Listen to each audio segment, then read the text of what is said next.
Les enfants de Don Quichotte lèvent le camp. Après 3 semaines de camping sauvage pour mobiliser l'opinion publique et les élus, Augustin Legrand, le porte-parole national de l'association d'aide aux sans-abri, a annoncé la fin des campements installés à travers la France. Le changement radical de politique concernant les sans-abri satisfait les Don Quichotte.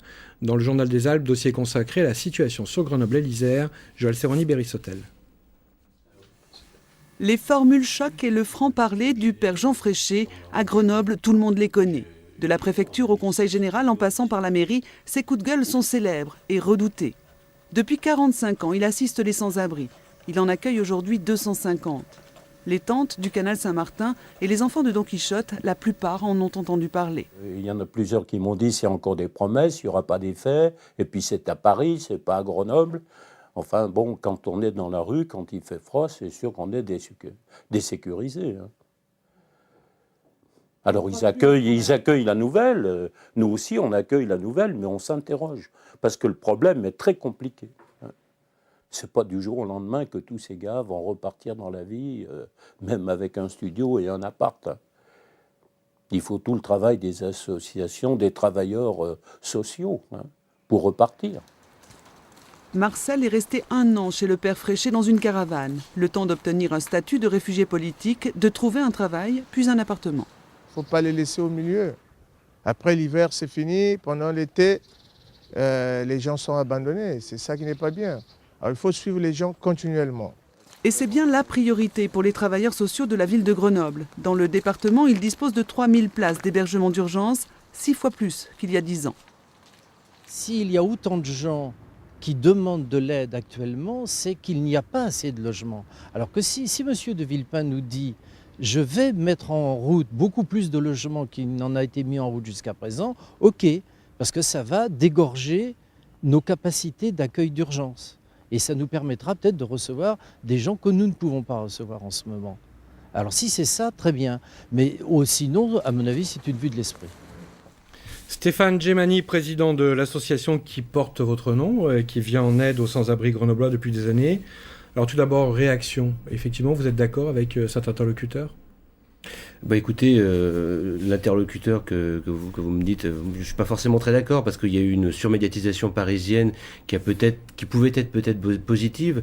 Là, maintenant qu'elle est arrêtée, il faut faire très attention à ce que ce ne soit pas une lame de fond qui annihile complètement tous les vrais problèmes.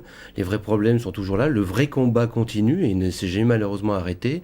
On voit tout simplement qu'il y a vraiment des gros problèmes au niveau politique.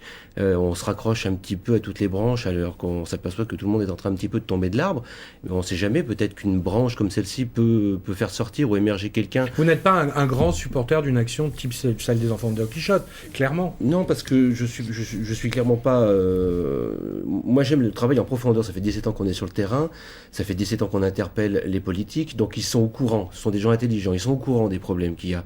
Mais à première vue, jusqu'à présent, ils ne voulaient pas les voir jusqu'à ce que le pouvoir médiatique mette en exergue une action qui pouvait être citoyenne et que je respecte, mais qui a pris des proportions qu'eux-mêmes n'avaient pas calculées et ils se sont retrouvés un petit peu dépassés et à vouloir briller alors que la coquille était vide. C'est le seul reproche que je peux faire. Je ne peux pas reprocher. Et au niveau local, alors, parce que vous vous intéressez au niveau local, les élus sont les élus de la métro, les élus de la ville, du département. Quelle est la réponse qu'on vous donne ? Écoutez, le problème est que, comme le disait tout à l'heure Jean Fréchet, on ne peut pas prendre un SDF et le mettre dans un logement. Déjà, il y a des lois qui régit le logement, c'est la loi Besson.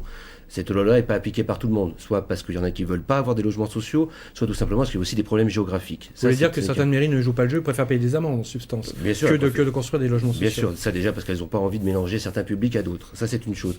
Mais le vrai problème, c'est que quand vous êtes déstructuré, comme vous l'êtes à la rue, vous ne pouvez pas prendre quelqu'un à son domicile et le mettre dans un logement. Parce que là, vous faites du cache-misère et vous ne réglez pas le vrai problème social.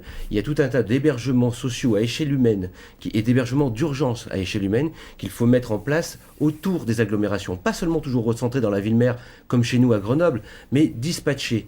C'est-à-dire ne pas dépasser 2 quand on est une petite commune, mais ne pas dépasser 10 quand on est une grande commune. Parce que le but, c'est que les travailleurs sociaux aient un outil viable dans lequel ils peuvent vraiment œuvrer, prendre en compte la personne d'une façon quotidienne, savoir pourquoi elle est tombée dans la rue, la remettre à niveau sur un plan médical, social, matériel, pour qu'ensuite, par la suite, elle reprenne un petit peu, elle remette tout à niveau, de façon à ce que peut-être là, elle puisse accéder au logement.